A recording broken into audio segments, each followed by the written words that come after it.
Coming up in today's podcast.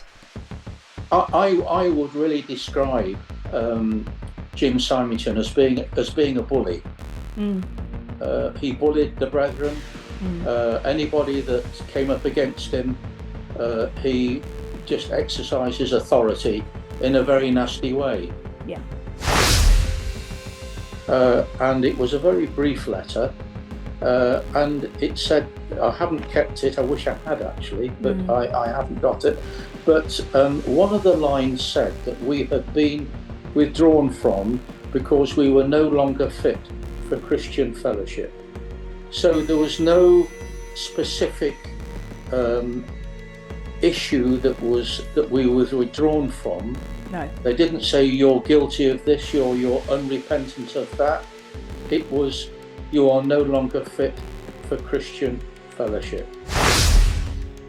I mean, I think if adoption was allowed amongst the brethren, that they wouldn't stand a chance because the adoption people would not accept that way of life and the intense indoctrination of children. What gets me at times is the injustice of it all. It's not just about me, it's about many other people. The injustice was dreadful. I think you'd have to examine your loyalties. Are you loyal to Christ, or are you loyal to a system? Welcome to the Get a Life podcast. Explore survivor stories. Uncover the hidden truths. Join our X-Cult conversations. You matter, and so does your story. Hello, everybody. Welcome to the Get a Life podcast, X-Cult Conversations. We're back with the UK team. I'm Jackie, and I'm an ex-member of the Exclusive Brethren, who now call themselves the Plymouth Brethren Christian Church. I'm joined by my friend Ross. Hi, I'm Ross. I'm from Peterborough. Hello, Ross, and also joined by our other friend Gilly. Evening, Gilly from formerly Birmingham. Yeah, and our very special guest tonight is Mark Storry, who's from Nottingham. And Mark wants to tell his story of how he left the Brethren. So Mark, we'll hand over to you and start at the very beginning. Tell us what happened to you and your story with the Exclusive Brethren, or Plymouth Brethren Christian Church, as they're now known. Well, thank you very much, Jackie and Ross and Gilly, for allowing me to come on your show. The reason why I wanted to share my experience was that in many respects, our situation, when I say our, I mean my wife and myself, Helen, our situation was very much different from the majority of those that have left, in as much that it wasn't our intention to leave, and for a period of time we did try actively to try and get back into fellowship. And I'm sure there are a number of people who listen to the podcasts who have probably gone through a similar experience to that, who they didn't want to leave, but they were thrust out. And so just to give a little bit of background to my life, I was born in the 1940s. I know it doesn't look like it, but I was. And my parents were very godly people. I'm extremely thankful for the way that they brought me up in the Christian faith, particularly my father. And so my experience really began in terms of Christian faith and being amongst the brethren during the 1950s, before the troubles and separation that came in 1960. And I'm very thankful for that early start in my life.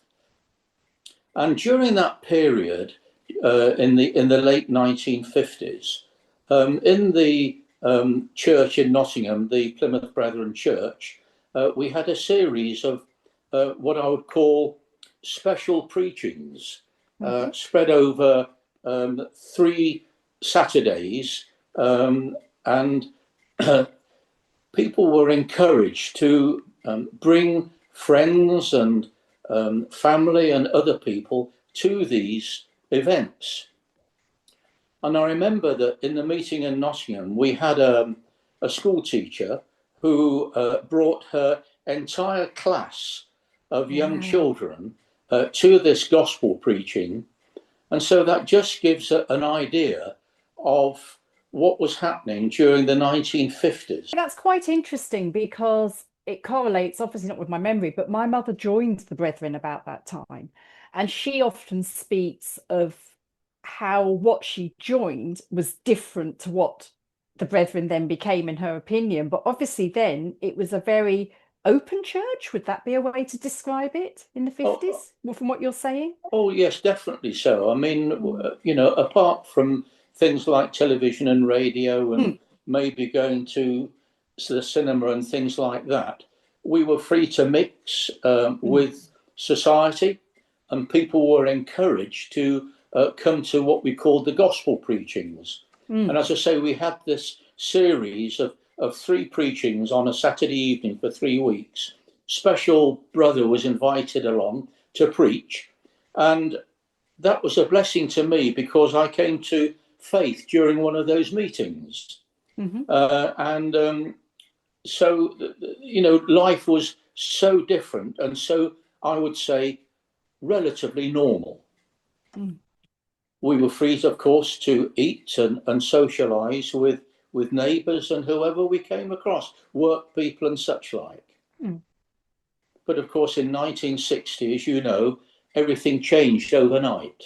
And what did that mean to you when it changed? Again, I'm thinking of what my mother has told me in her memory of how it changed, when the no eating, drinking, and you mustn't see, Yes, you know, mixed with people outside. What did that feel like to you at the time? You'd have been a youngish child at the time? yeah, yes. Well, I would have been about 15. Okay. When that ministry came in of separation. So I was still at school then, but I had to go through the experience of staying out of church, of school assemblies and that sort of thing. But then when I joined my late father in his business during the mid-60s and late 60s, I then eventually, because of his ill health, took over the business. And I then had to tell clients, business clients, and people that I worked for that I was no longer able to eat or drink with them. And that was a huge embarrassment. Yeah.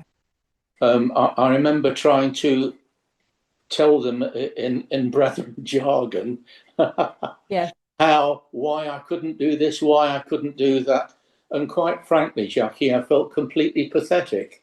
Yeah, it's interesting, isn't it? And you must have felt, I'm trying to imagine how you felt, because presumably you were allowed to eat and drink with them at one point, and then you had to change it. Is that? Yes. So it wasn't that you never, and I'm thinking of at school too, because when I went to school, I had to stay out of assembly, but I always had to do that. I didn't have to manage well, I can go in now, but now I can't go in. So that's a slightly different dynamic to have to manage that change, isn't it? Yeah. No, it was very embarrassing and very awkward. Yeah.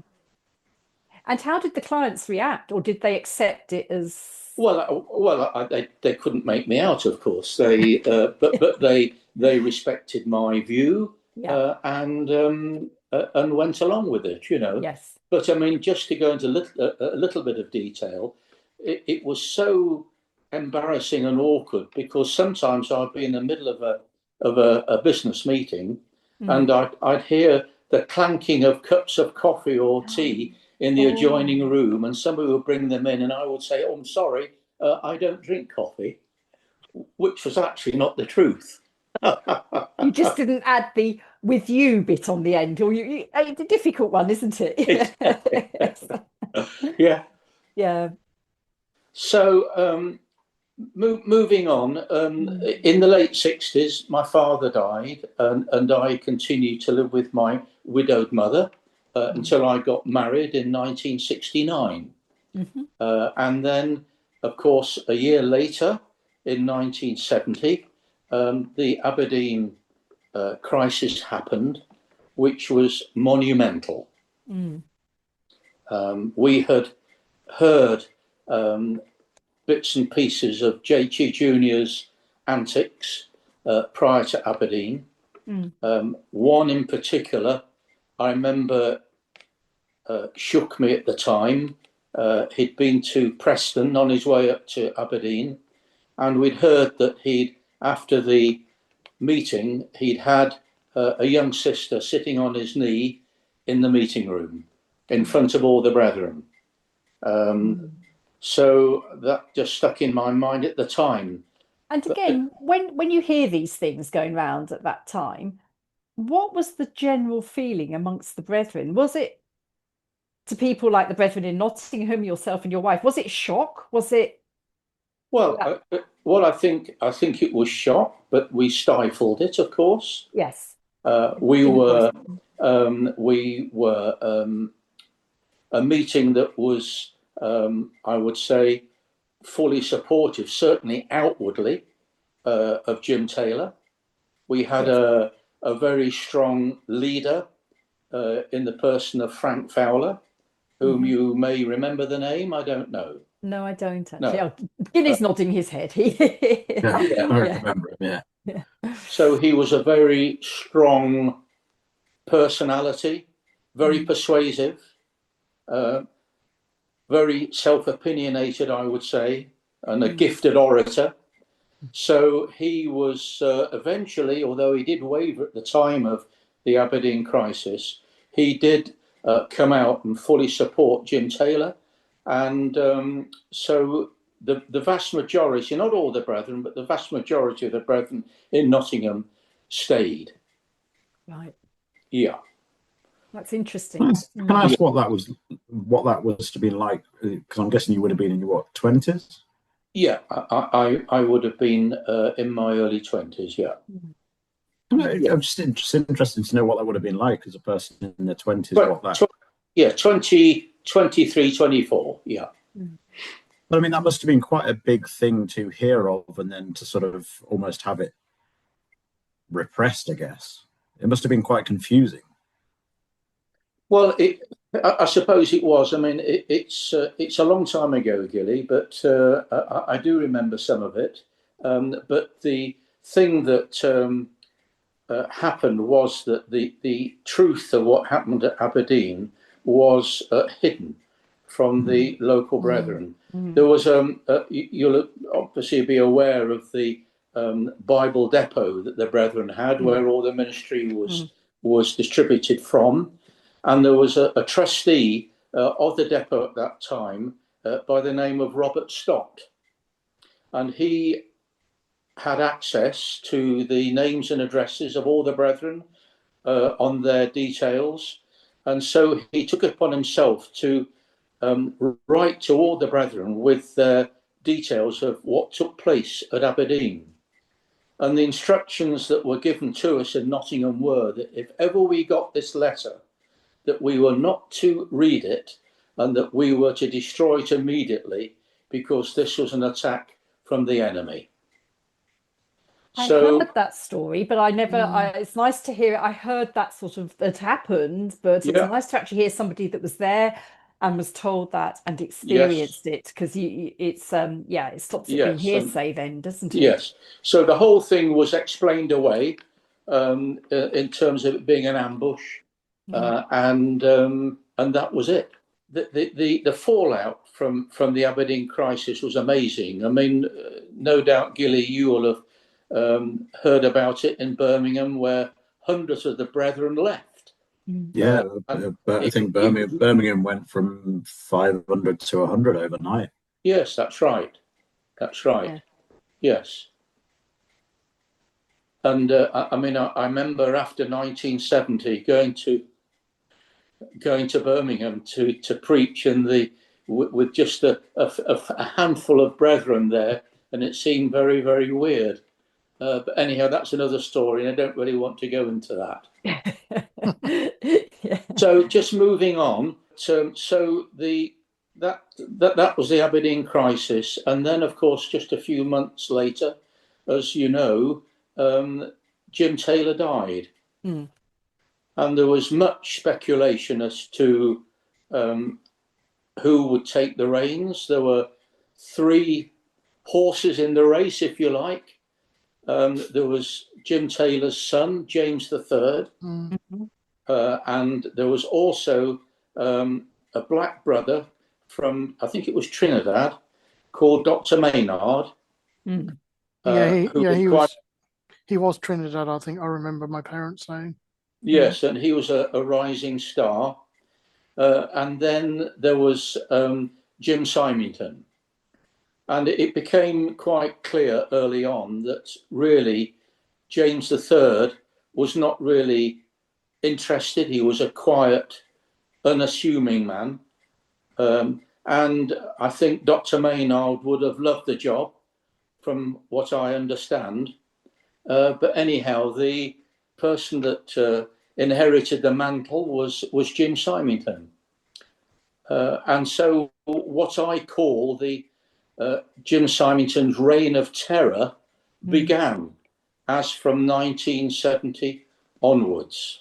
So thinking about how that happened, to somebody, if you like, an ordinary person in the Brethren, obviously it was not a democratic vote it was No. or anything like that. So how did the channels at that time, when they had that change, there must have been a period of relative instability where there's no leader. Yes. What was that like in that interim before Jim Simington kind of emerged as the next man of God? What did it? Well, I can't recollect that period clearly, or that detail clearly.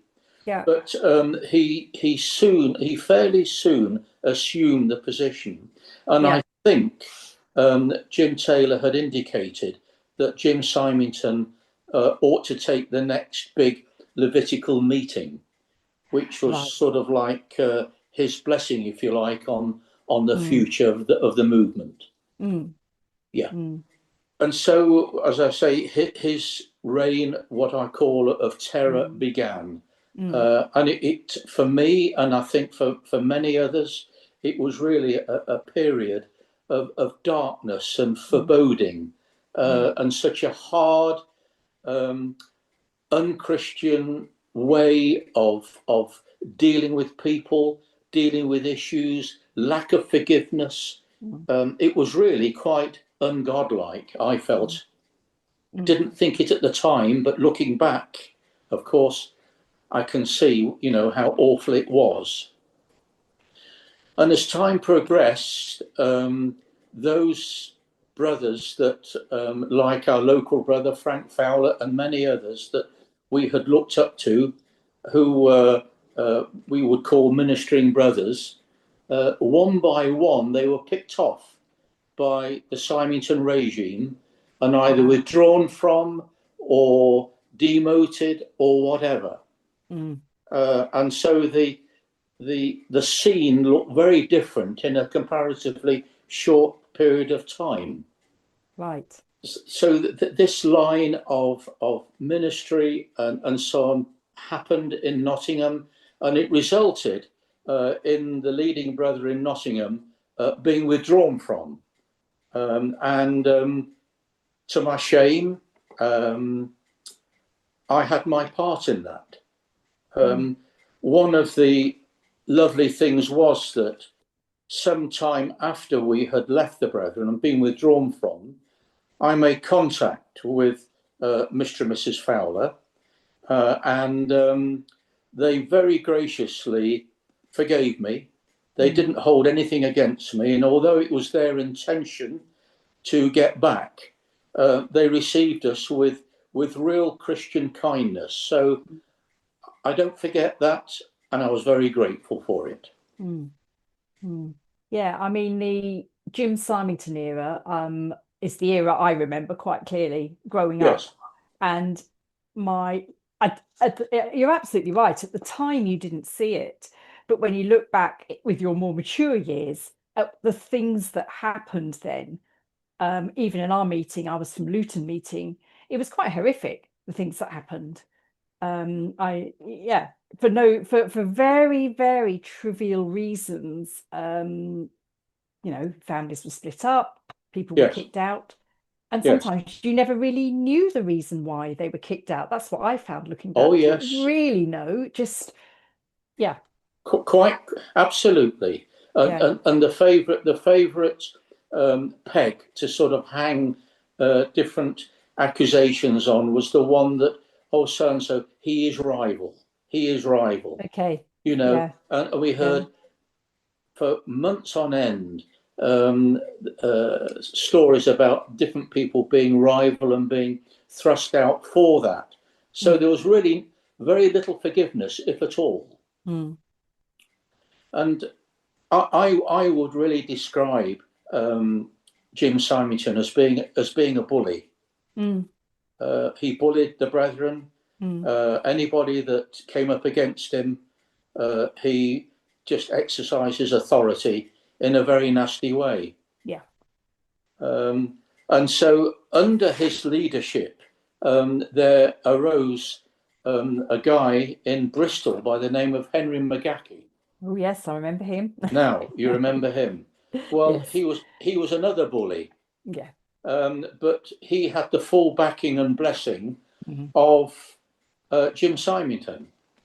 So of course nobody dared to question Henry McGackie at all. And Henry McGackie grew in amazing power and influence in the UK and beyond.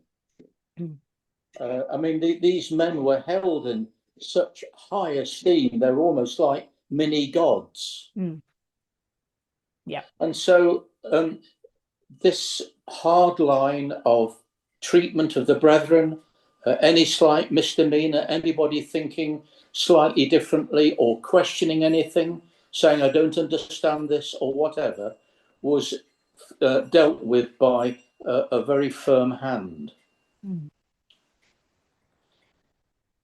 And so I'm talking now about 1970 through to 71, 72, 73, that time. And during that period, some of my wife's family left the brethren.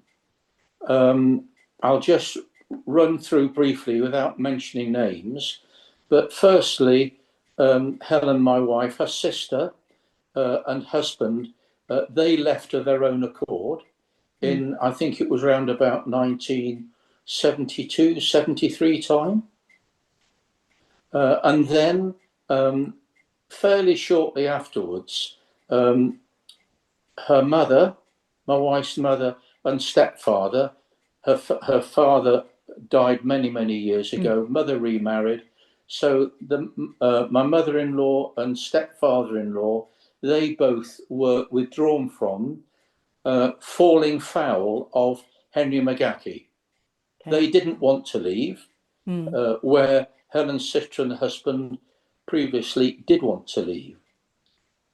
And then finally, in 1974, my wife's brother, youngest brother, and his wife left of their own volition as well. So that was 3 parts of my wife's family that left in a reasonably short period of time. So as a consequence, of course, I felt the spotlight was on me. Yeah. Very much so. And just to pause there, we all know the impact when somebody leaves, your family cut you off. That's been covered a lot of times in many, many podcasts.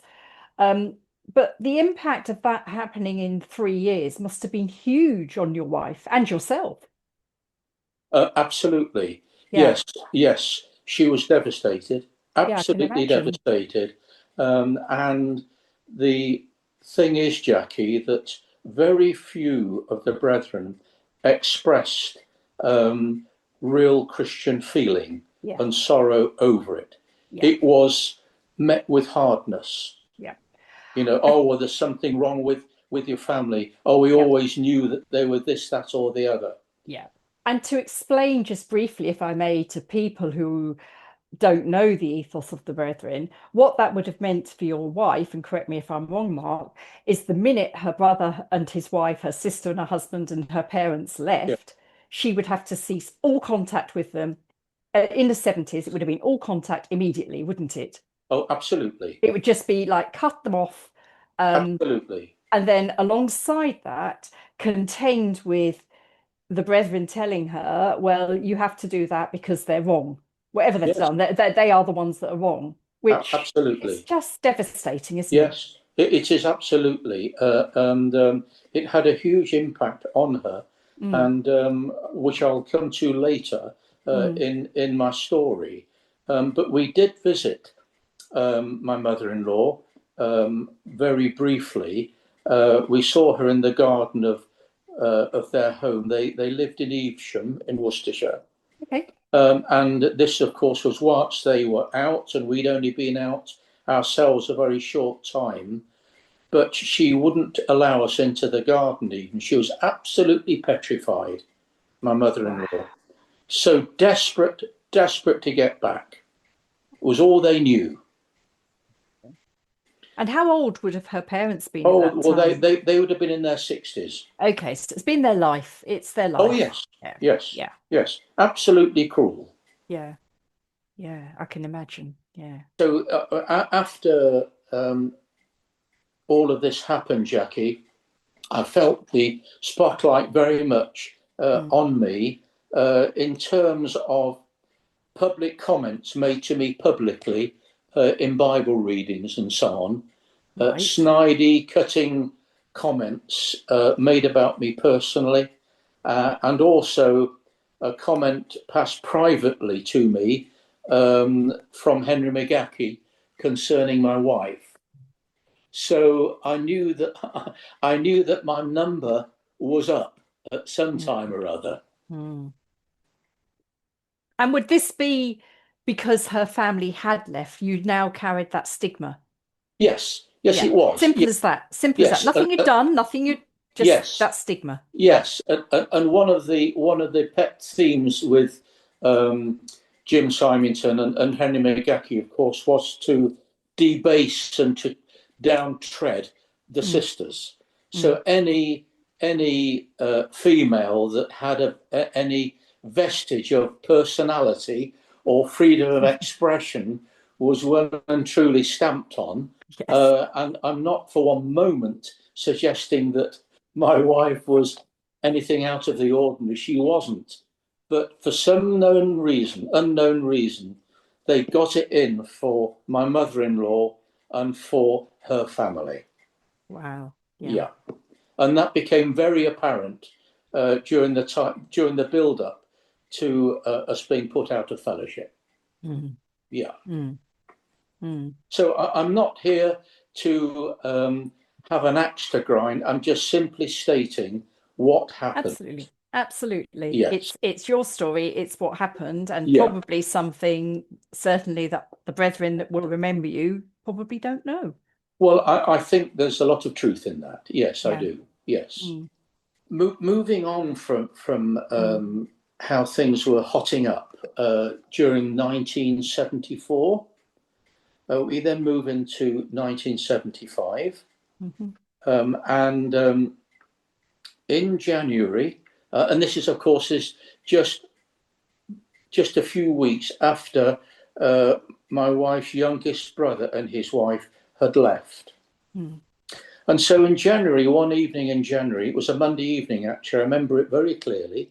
We'd been to the Monday night prayer meeting, as we always did, and we got home, and there was a knock on the door, and two of the local heavies were there, and we let them in, of course, and they come to take matters up with us. And they charged us with covering up regarding matters concerning Helen's brother and his wife. Although they actually never made it clear as to what the real issue or sin was. What did they mean by that? Covering up what? Well, I tried to get yes. it's sort of brethren speak, isn't they it? claimed that some sin had been involved with my brother-in-law, and that they reckoned that I knew something about this, and that I had covered it up, which is absolutely untrue. But of course, as we were always told, the brethren are always right. Yeah. So I was, within a few days, I was presented with resignation forms to sign, relinquishing my trusteeship of the local city meeting room. So again, that was a very firm indication that I was well and truly on the carpet. So they harangued us so badly, made us feel, I was going to say guilty, and yet we were not guilty. It was a weird feeling. I don't remember that feeling personally, but my father was subject to a similar thing. There was an accusation that he claimed he didn't do, but he ended up almost believing he must have done it because the brethren said so. And it's a very difficult thing to explain unless you've experienced it, isn't it? It is. You doubt yourself, you doubt your own mind, don't you? You do. That was our experience. Yes, it was really mental torment of the highest level. It was, and you almost began to believe what they were saying, and yet your conscience knew that it wasn't true. And so that made us really feel unclean and unworthy. And bearing in mind that, and I'm not justifying our situation, I'm just explaining it, but we didn't want to leave. No. We didn't want to hide anything. No. So as a consequence, we confessed to what I now look back as being the silliest, stupidest things that God had dealt with anyhow. You know? And so we decided, we weren't officially shut up, but we decided to stay away from the meeting and try and get right and try and see this thing that the brethren saw about us and that we were not convicted about, all in an attempt to get right. And the more we tried, the less successful we were.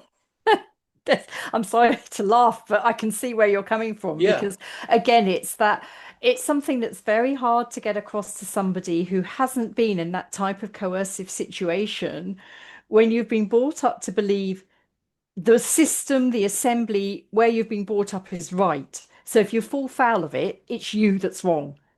It's very hard to get out of that, isn't it? Absolutely. And you're looking, well, it must be me that's wrong, because it must be. And I empathise with where you were. That's true. That's true. So after a few weeks of just living in isolation, we were visited by these two priests, and they refused to see my wife. They told her that she was finished. Never explained what that was, but they just said, "You're finished."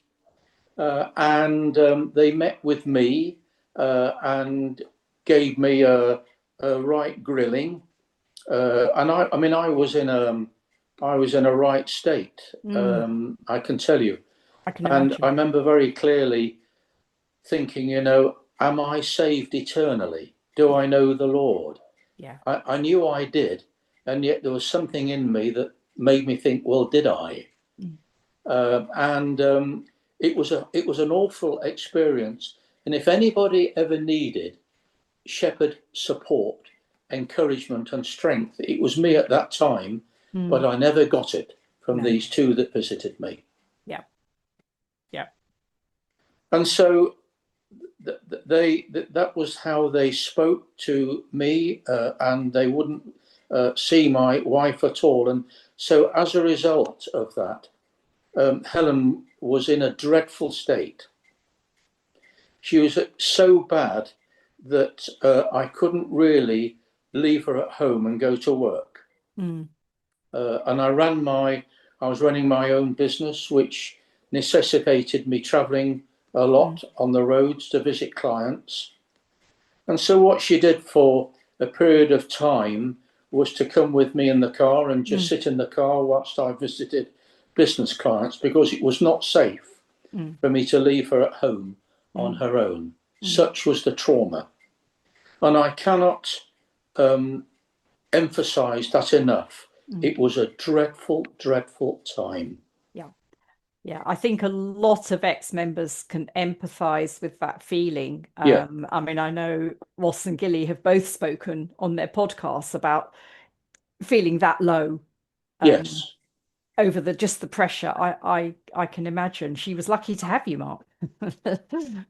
Well, yeah. I mean, you know, God has been good. I mean, I want to pay tribute to God's goodness, and this is the main reason why I want to come on the podcast. But yes, we're very thankful for each other. So, in desperation, a few weeks afterwards, I rang up one of the priests whom I had known as a good friend over the years, just a few years older than me. We'd been mates together, and I appealed to him, and I just said to him, please, would you come round? We need help. Both of us need help. And he refused and put the phone down.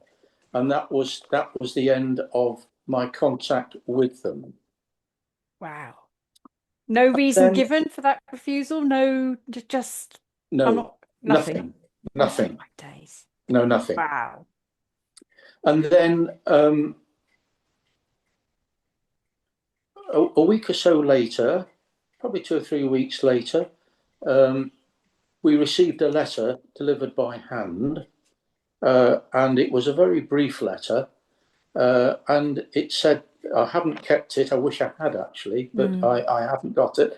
But one of the lines said that we had been withdrawn from because we were no longer fit for Christian fellowship. So there was no specific issue that we were withdrawn from. No. They didn't say you're guilty of this, you're unrepentant of that.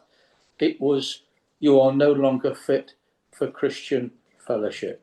Oh, and that was the end of it. So you can imagine it was awful. It was awful. I mean, it's 50 years ago, but it's almost like as if it was last week. Yeah. Yeah, you don't forget the feelings, particularly when you do revisit them. Sometimes those feelings are still there, aren't they? That's right. They'll stay with you forever. Yeah. And so, being a good little brother at the time, I had all the green books on a shelf in the lounge, and I went to look at them, and I went to see what Jim Taylor said about people would happen to people who left the fellowship. What would happen to them? Right. And that made me feel worse. Out of interest, can you remember what you found? I mean, we have tales of what Bruce Hale says about people that leave, but what did Jim Taylor say? Well, I can't remember the words, but the inference was that you were leaving the place of salvation and protection, and that really you were left to the devil. Yeah.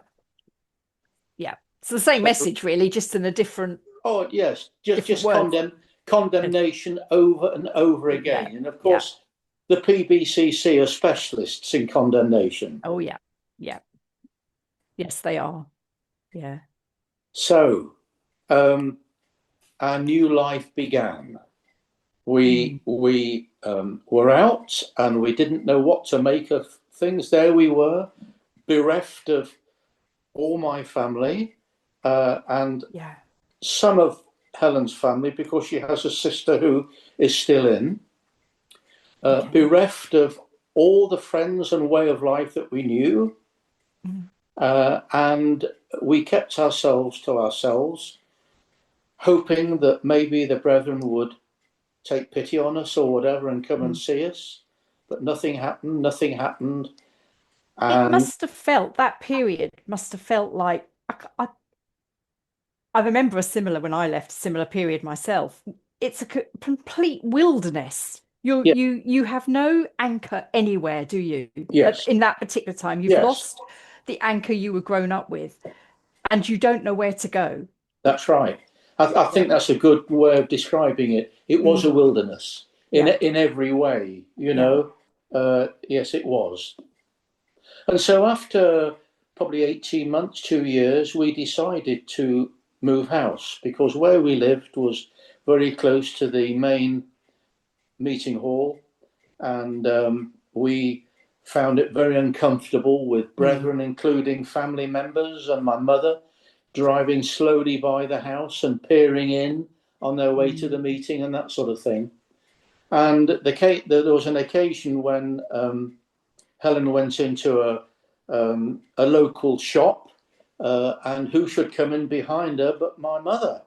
Oh my. So mother-in-law, daughter-in-law, one in fellowship, one out. And the shopkeeper knew of the connection, but my mother just ignored my wife. Yeah. And we thought, hang on, we can't continue like this. No. So we moved right away to the other side of Nottingham, which was really the very best thing that we could have done. And so we moved there, and we were able to make a new life, put down new roots and so on. And then there came a big turning point in the late 70s. My wife had an uncle and aunt who left the Brethren in 1970, and they broken away from all the splinter groups that happened as a result of those that wouldn't go with Jim Taylor.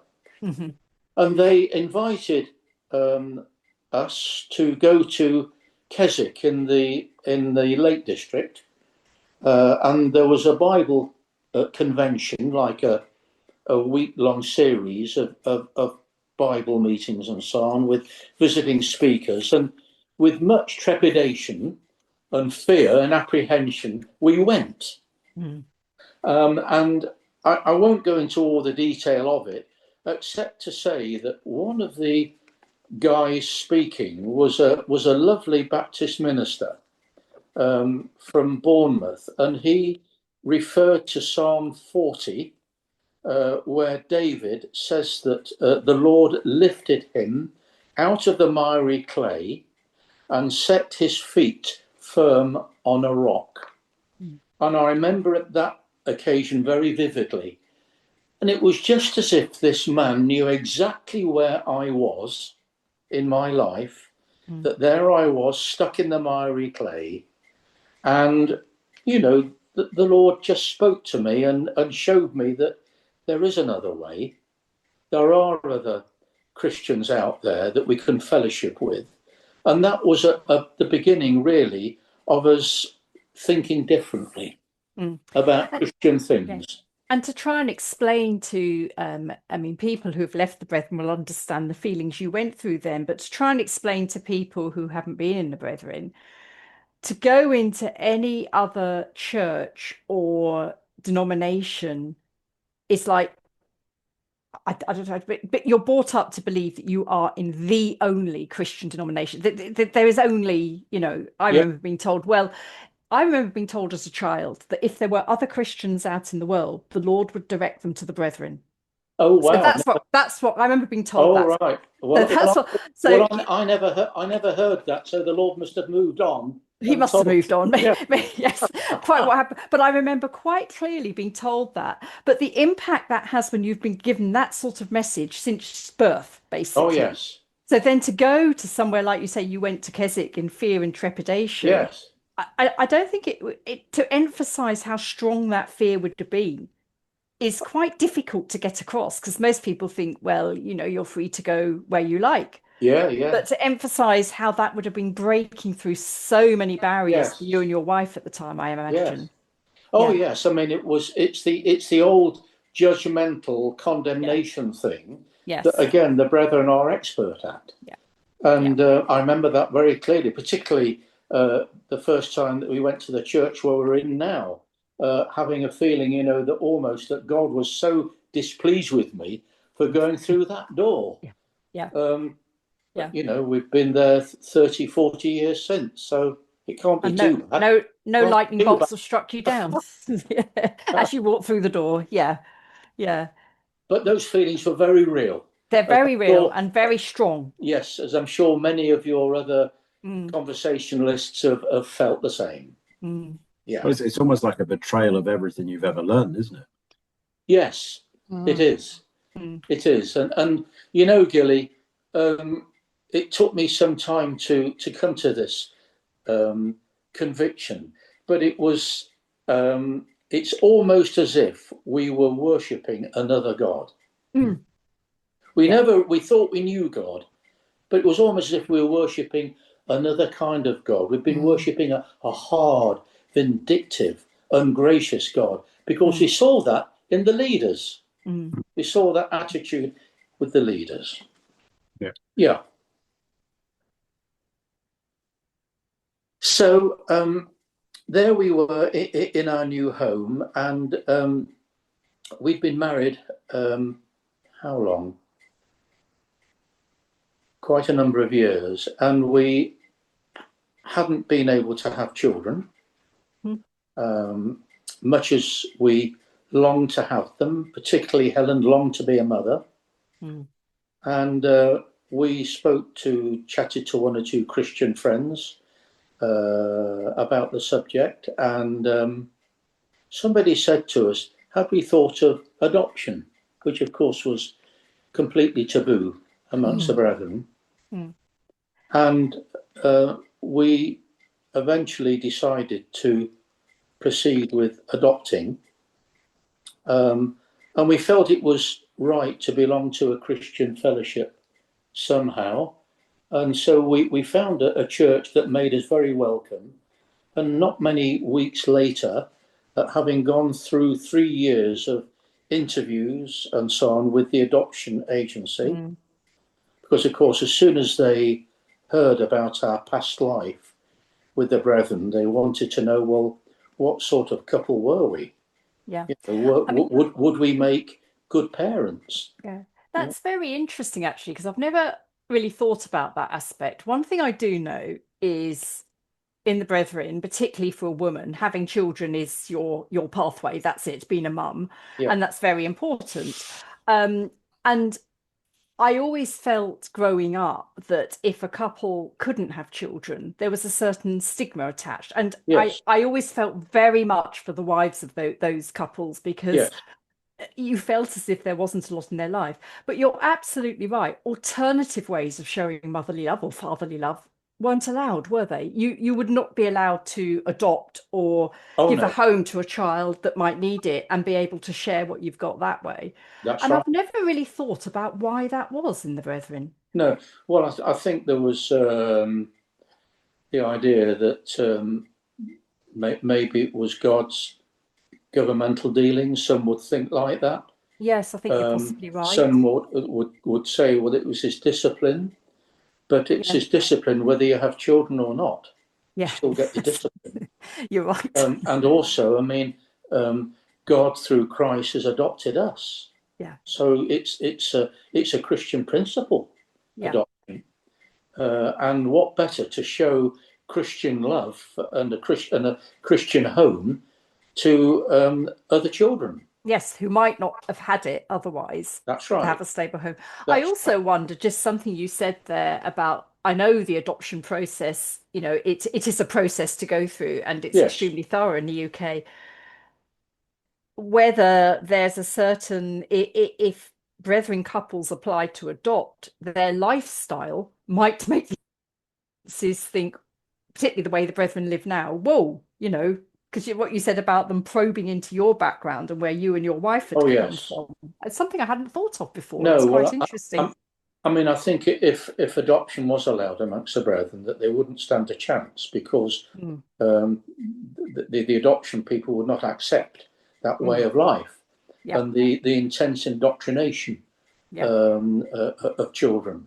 But of course, that all had to be investigated, and had to make sure that we were clear of it, before they proceeded. So, as I say, we went to this church, and then a matter of a few weeks of having gone there, we were contacted to say that our first son was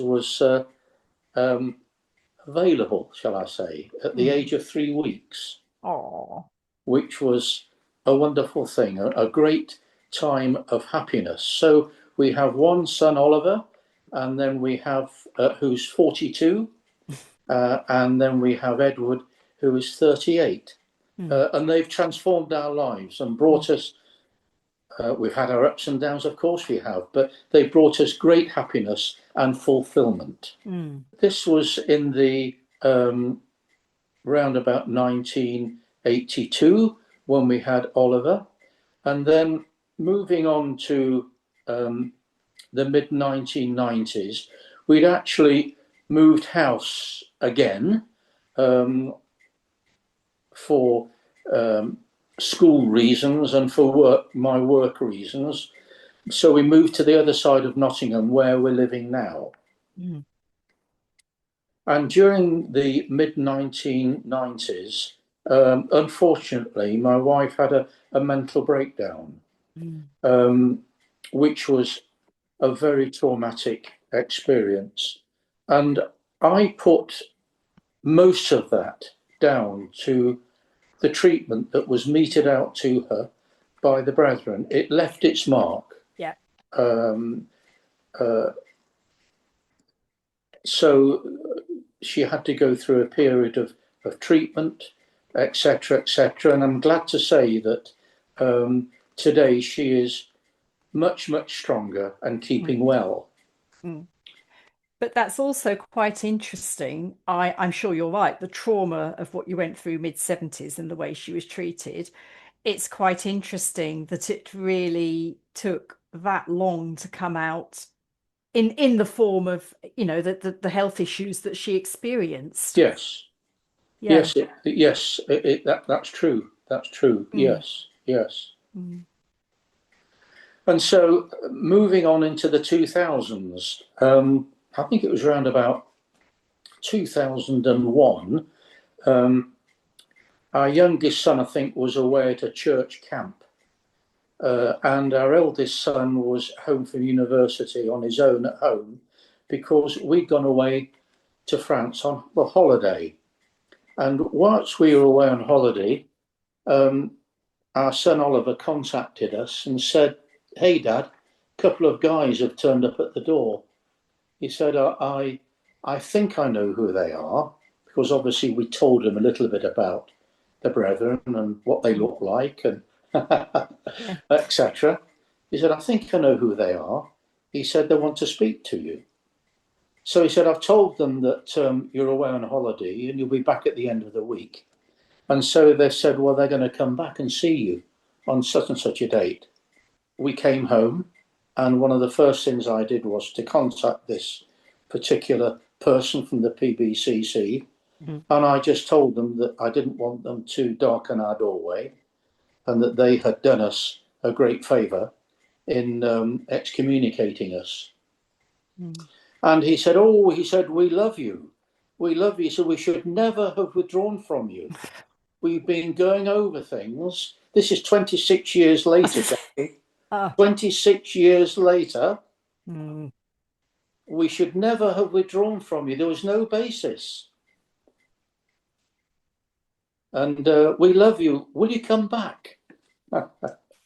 Like heck. You don't know whether to laugh or cry, do you? No, well, it made me angry.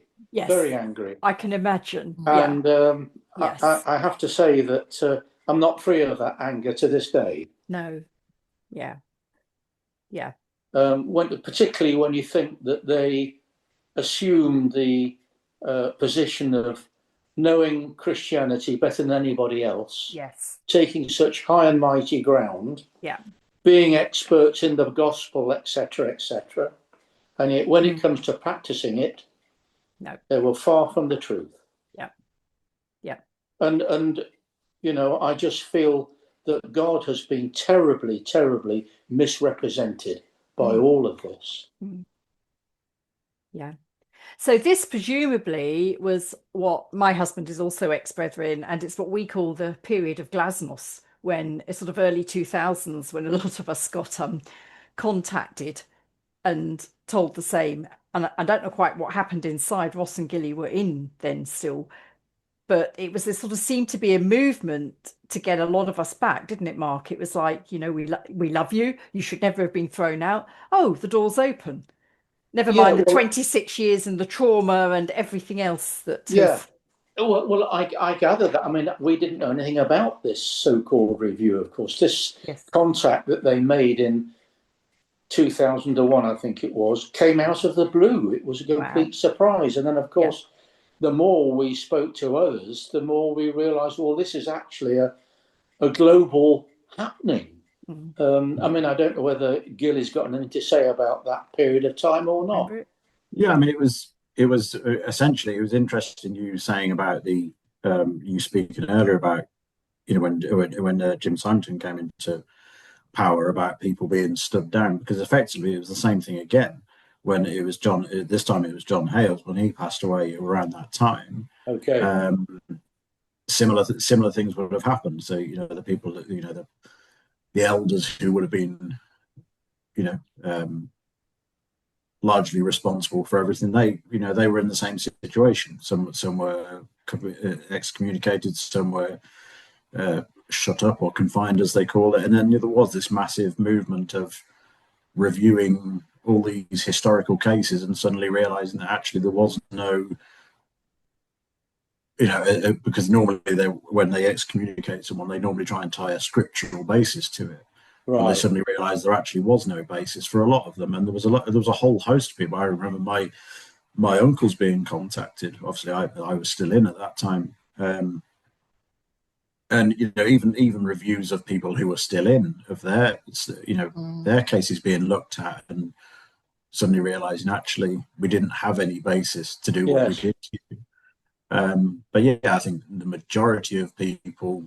I mean, there were some who did go back. But the majority of people, I think, probably took the same attitude as you. That actually, no, you've done too much damage. Don't come crawling back now to try and justify it. Absolutely. I mean, we were not going to be separated from our family, from our children, our two boys. We were not going to go back into that prison and that place of torment and pressure.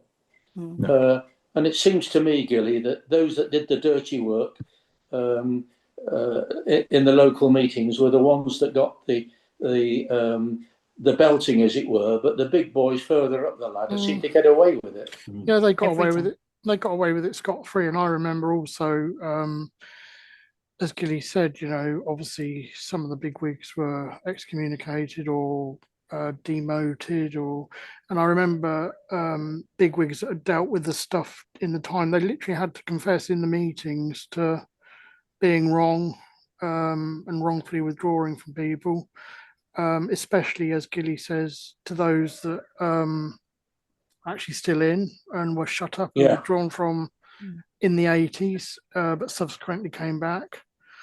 It was a very, very weird time. It really was. Yes, yeah. I can remember one ex-member who's passed away now. He was quite elderly, also had a visit similar to you, Mark. And when he described it, he said, it felt like they came round to wash their hands in my sink. In other words, and I thought that was quite a good analogy. So there was an apology for withdrawing from this person. And the same as you, we should never have done it. But he said, I felt no sincerity. It was like they were absolving themselves. And he said, that's what it felt like. And I thought the analogy of they've come around to wash their hands in my sink was quite a good one. Yes. It wasn't really about you. It was about them getting right. Yes. And I think that's what was said about them saying, oh, well, we've done it wrong. It was more about them getting it right than genuine concern for the people that they'd kicked out. Yeah. And also I remember that we had a couple lived around the corner from us. One of their sons was contacted during the review, and he went to visit them quite a lot, a fair few times. And basically the brethren were trying to get him back in. And as soon as they realised that he wasn't going to go back, they just dropped him like a stone and wouldn't have anything more to do with him. They just stopped contact and that was that really. Yeah. And I know the brother and sister that were round the corner from us, they were like, you know, what's happening? You know, why is he suddenly? Why can't he come and see us anymore? There was no sincerity to it, because No. it was all just orchestrated from above. They were just told to do it, and you know, like Jackie was saying about, you know, there's no feeling in it, no feeling about those who they're actually dealing with, because it wasn't a personal thing for them. It was just they were told to do it. Asked, you know, I can remember people at the time being asked what they remembered about certain cases, and 90% of the time people go, hold their hands up and go, I don't know what happened. You know, obviously wasn't anything really wrong, so oh dear, we better say sorry. Yeah, I think they were. I think really they were trying just to appease their own conscience, and that was really all they wanted to do. Yeah. Did they actually come and visit you, or did you refuse? I mean, no, you said that, no. You said don't darken my door. Yeah. No, I didn't want them near the place. No, absolutely not. But we did get a letter from each of the two priests that came to see us all those years, 26 years earlier. Right. And the interesting thing was that the letters were virtually the same. They must have done their homework together, because the jargon used was so similar. Yeah. So that was that, and we've thankfully not had any contact with them since. Yeah. Was it a letter effectively apologising for the way you were treated? I mean, yes. Take they out the apologise. Yes, they were saying that yes, it shouldn't have happened, and you know, they wanted forgiveness, and that was it. Yeah. See, again, that's where the washing their hands in your sink comes along, isn't it? It shouldn't have happened. They shouldn't have done it, and they wanted your forgiveness. Never mind you and your wife and what you went through. Yeah. Yes. A very apt description, that. Yes. Yes. So, as I said when I spoke to you, Jackie, I just want to really bear testimony to how good God has been. I don't want to labour that point unduly at all. And I'm aware that, you know, reading the comments on Facebook, listen to the podcasts, there is a massive amount of hurt and damage that's being done. It's incalculable, incredible. But and I've often thought, my wife and I have sometimes thought, why us? Why should we have come out? It wasn't as if we had our eyes opened. We didn't. We were absolutely immersed in the Brethren system. And I thought of what happened to Moses when he was put in the bulrushes by the River Nile, and he was taken out of that situation, and he was given the name Moses, which means drawn out of the water. And I feel that's exactly what God did with us, that he drew us out for the reasons that he knows best. I don't know why, but I do know this, that he drew us out of that situation that really was going on with evil. And we're so grateful to be out, and we've proved God's mercy and goodness in so many ways. And in terms of I can only speak about my personal faith, but I feel that that's stronger, and stronger certainly, and my love for the Lord far deeper than it ever would have been had we remained in that system. Oh, I'm sure. Yes, I'm sure. And it's an interesting thing, isn't it? Because as you say, there's a lot of hurt. And I think when it comes to faith, when you leave the Brethren, people go in many, many different directions. But I think it's really interesting you've said what you said, Mark, because there will be people in the Brethren who maybe are not that happy or are thinking of leaving, or it's just there's some sort of dissonance in their head. But the thing that holds them is that they believe they cannot have any faith outside of the Brethren, because that's what they've been taught to believe. Yeah. So, and I think that's very much a myth that you want to get across, and I think you're testament to that. Not everybody chooses to follow that pathway, and No. that's okay Yes, too. sure. Absolutely okay. Yes. But there are some people where the fear of losing their faith is so strong, and I guess what you want to get across is that doesn't have to happen. Absolutely, that's true. Yes, Yeah. it is. And I mean, I'm aware that there will be those inside who will listen, hopefully, to our discussion today, and others that have left and so on. But the fear of coming out and losing your salvation, if you did have it, is extremely real. It's very real. And I want to try and annul those fears by saying that need not be the case. Yeah. And that the truth and reality of the Christian faith can be much stronger and much more precious, because you have to face things on your own. You're not depending on a system. Yeah. So you work it out for yourself, or Yeah. come to your own judgments of what is right and wrong, depending on where your faith is at. If I can take you back to that period of time when you and your wife were withdrawn from, which was obviously exactly what you didn't want, and then you must go through this period of time was, oh my goodness, what now? Sort of, and that period of isolation, the wilderness time. Yeah. How long did that take you? I know we're talking sort of a few years back, but I still think that the emotions you would have experienced, albeit the circumstances might be different now, the emotions will be the same. So sort of what kind of time frame did that take you to kind of unravel what was going on before you could settle? Yes, well, I would say from our excommunication was in 1975, in February 1975. So for a period of probably 6 or 7 years, our socialising really was limited to the few from my wife's family that came out, a few other people that we knew of who'd left, and that was really the only social circle we had for 6 or 7 years. One thing I didn't mention was that another, I would say, turning point in my life in terms of mixing with other people and mixing with other Christians was that in 1980 we both joined an organisation, a Christian organisation called Gideon's International. Now, you may have heard of the Gideons, I don't know, but they're the people that put Bibles in hotels. In hotels, that's where I've heard of them. Hospitals, etc., etc. And so by joining them, it meant that we saw a whole new way of life. And we mixed with other people, other Christians and so on, who all had a different approach to many things. And that enabled us to break down barriers. And it helped us to integrate more.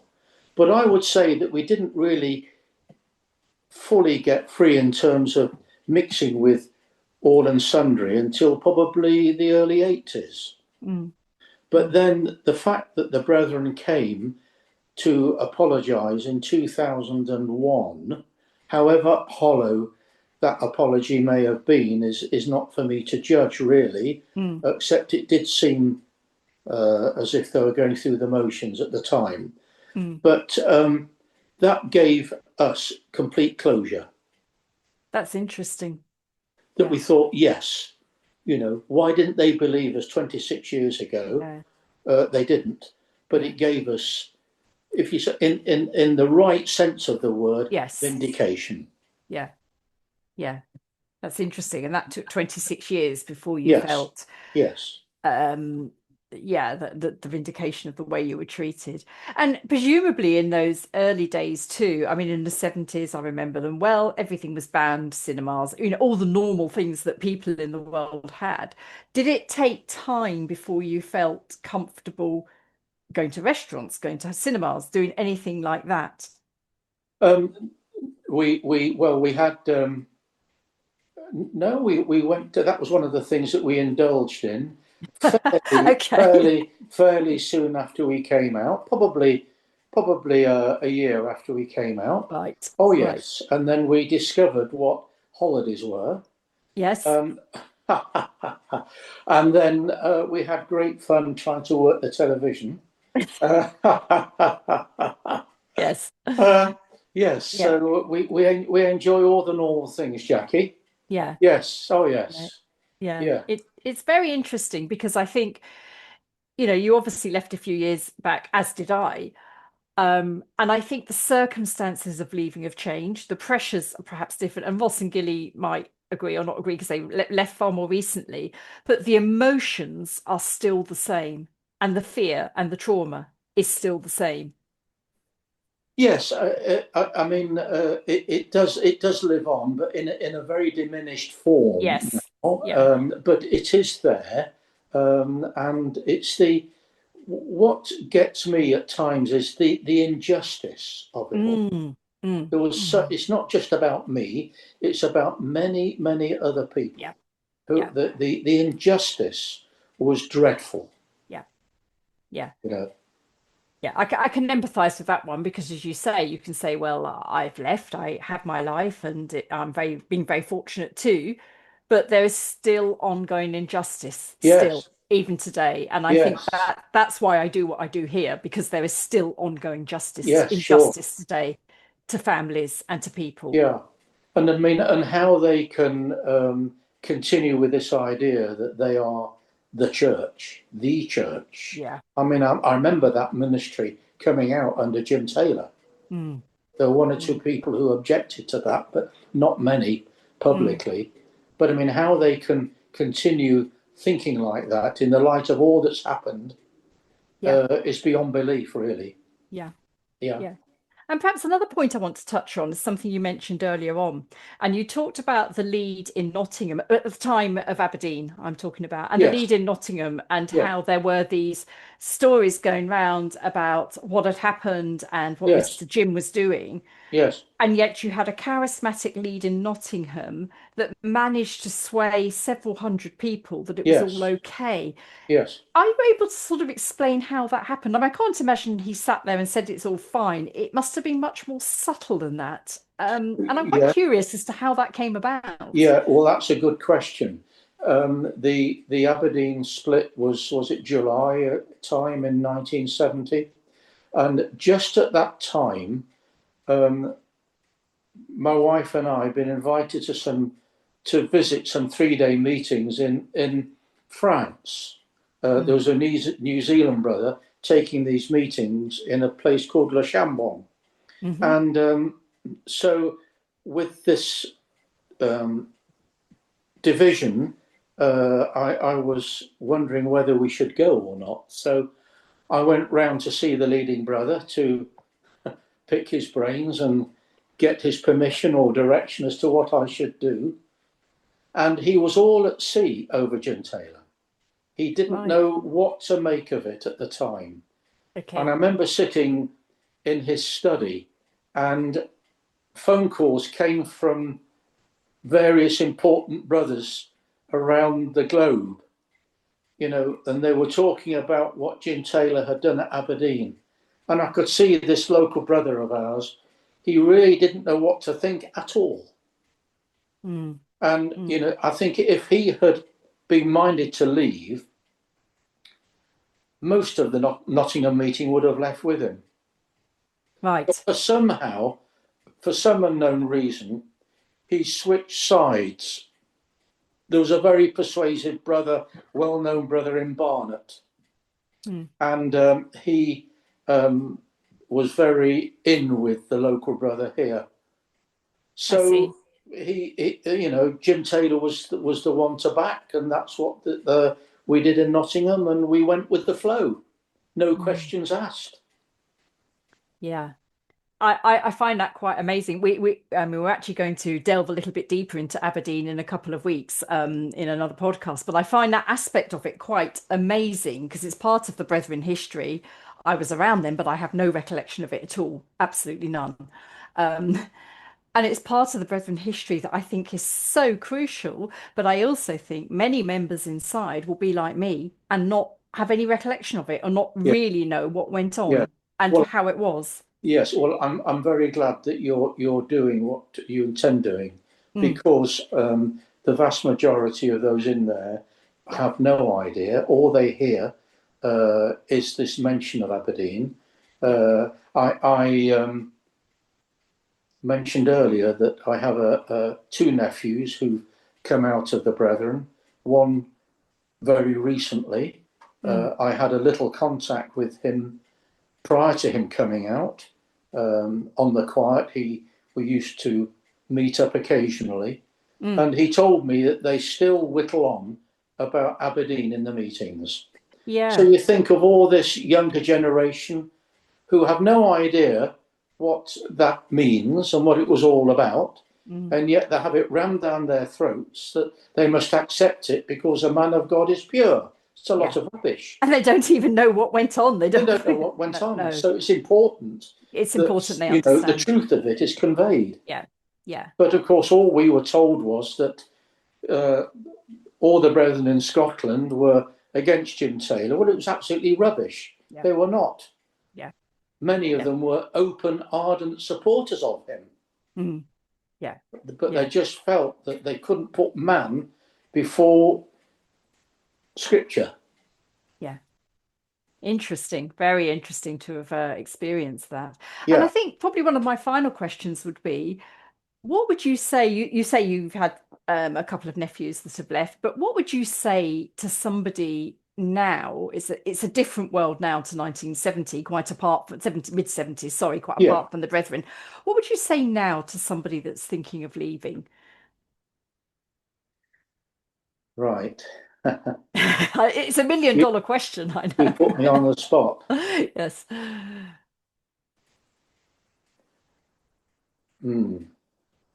I think you'd have to examine your loyalties. Yeah. Are you loyal to Christ, or are you loyal to a system?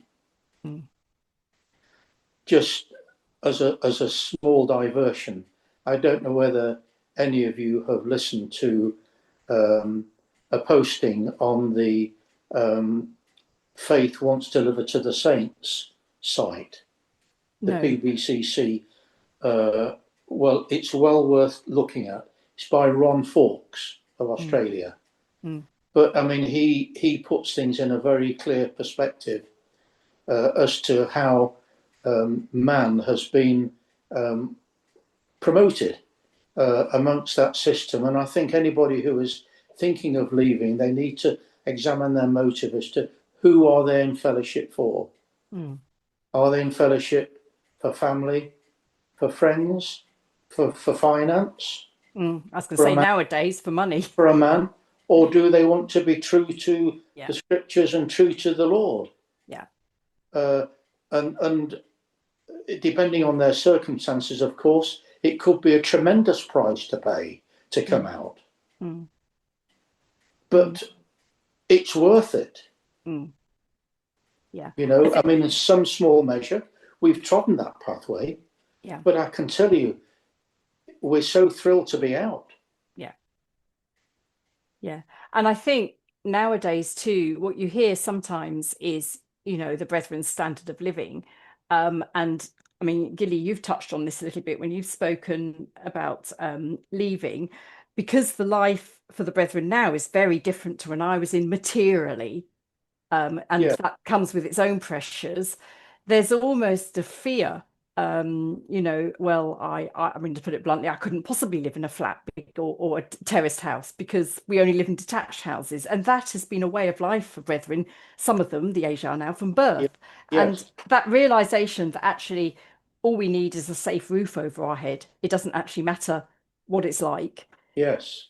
Is quite a revelation, isn't it? It is. Well, I mean, it is incredible how things have changed and how things have been reversed. Because again, under the ministry of Jim Simington in the early 70s, any vestige of financial wealth, be it in terms of a home or a car, was roundly condemned. Yes, I remember. The more ordinary and scruffy your home was, the more spiritual you were. Yeah, it was about being simple, wasn't it? Oh, it was. And it was about, there was none of this. I remember very clearly, sort of late 70s, early 80s. There was none of this building businesses. It was about learn a trade, do a simple job. Jesus was a tradesman. You be a trade. It's very much that, and it's completely changed from that now. Completely changed. Yes. So, I mean, anybody who's inside listening to this, they want to see, right, was that ministry of the Lord or not? Clearly it wasn't. And if they come to that conclusion, then they need to think an awful lot about other things as well and trace things back to their source. Yeah. Well, Mark, thank you so much. It really has been fascinating to hear the perspective from, through the 50s, 60s and 70s, which, as I say, is an era that a lot happened in the Brethren, but very, very easy to forget, but is also, I think, very important. And like you, I'd say to anybody that is inside listening to this, learn a bit about the Brethren history and what happened, because it's part of your history and it can just impact the way things have changed for you. Yes. And they need to know, don't they? Yes. Yeah. How can you support Get a Life podcast? You can donate internationally via PayPal at www.paypal.me/Get a Life podcast. Or you can scan the QR code on your screen that takes you to our GoFundMe. Every donation helps keep this project alive.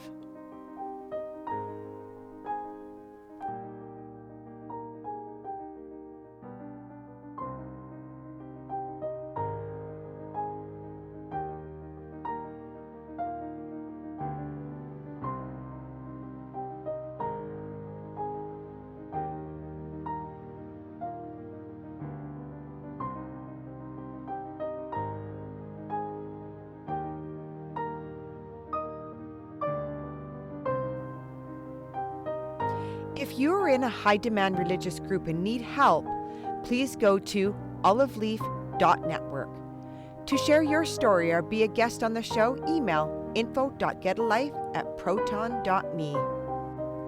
You can find all our Get a Life merchandise on our website at www.getalife.net. Please remember to like this video, subscribe to Get a Life, and comment.